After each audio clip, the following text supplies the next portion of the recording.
আধার পেরিয়ে আলোর পথে এগিয়ে যাওয়ার প্রত্যয়ে পুরনো বছরের দুঃখ গ্লানি ভুলে নতুন বছরকে বরণ করে নিল বাঙালি জাতি। সকালে ঢাকা বিশ্ববিদ্যালয় চারুকলা ইনস্টিটিউট থেকে আমরা তো তিমির বিনাশী প্রতিপাদ্য নিয়ে মঙ্গল শোভাযাত্রা বের করা হয়।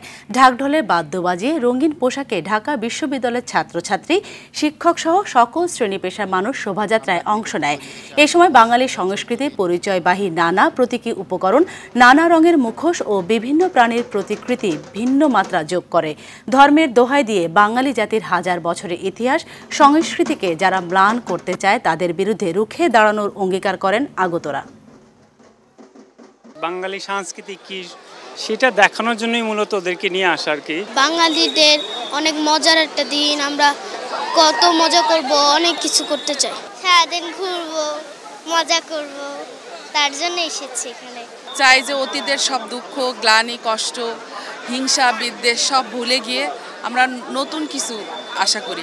নববর্ষ 1431 পৃথিবীতে মঙ্গলের বার্তা ছড়িয়ে দিক, শান্তির বার্তা ছড়িয়ে দিক। ধর্মের কথা বলে আমাদের চিরায়ত এই সংস্কৃতিকে পরাভূত করার জন্য চেষ্টা করে একটি গোষ্ঠী, একটি সম্প্রদায়, কিন্তু তারা কখনো সেটা করতে পারেনি, অনাগত ভবিষ্যতেও করতে পারবে না।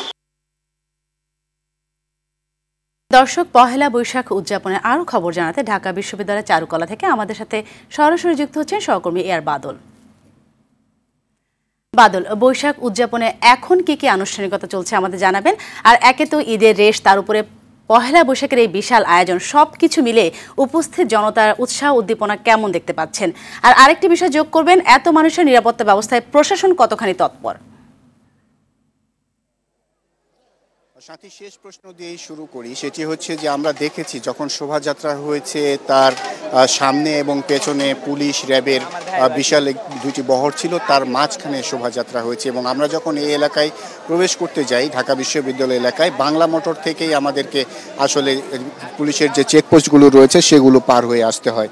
আর মানুষের উদ্দীপনার আসলে কমতি নেই। যদিও ঈদে অনেক মানুষ বাড়িতে চলে গিয়েছেন, অনেকে বলছিলেন যে আসলে প্রতি বছর যেরকম হয় ঈদে অনেকে বাড়ি যাওয়ার কারণে জনসমাগম কিছুটা কম হয়েছে, কিন্তু মানুষের উৎসাহ উদ্দীপনার একেবারেই কমতি ছিল না।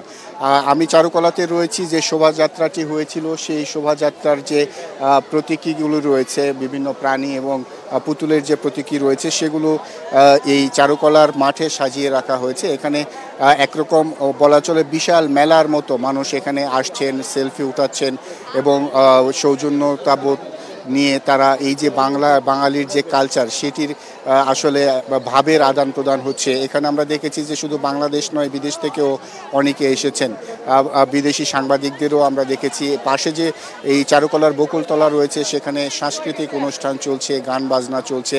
তো সবার প্রত্যাশা আসলে যে এই নববর্ষকে শুধু বরণে একদিনের মধ্যেই সীমাবদ্ধ থাকবে না, এটি যেন বাঙালির কালচার সারা বছরের জুড়েই যেন চলে এবং পান্তা ভাত এবং ইলিশের মধ্যে এই একদিন উদযাপনের মধ্য দিয়ে যাতে এটি থেমে না যায়, এই কালচার যেন আগামী প্রজন্মের মাঝেও ছড়িয়ে দেওয়া যায় এবং অন্ধকার দূর করে যেন সারা বছর আলোর একটি প্রভাব থাকে পুরো সমাজ জুড়ে এই জাতির মধ্যে, সেই প্রত্যাশা করেছেন সবাই। তো সাথী, এই ছিল আমার কাছে চারুকলা থেকে সর্বশেষ খবর।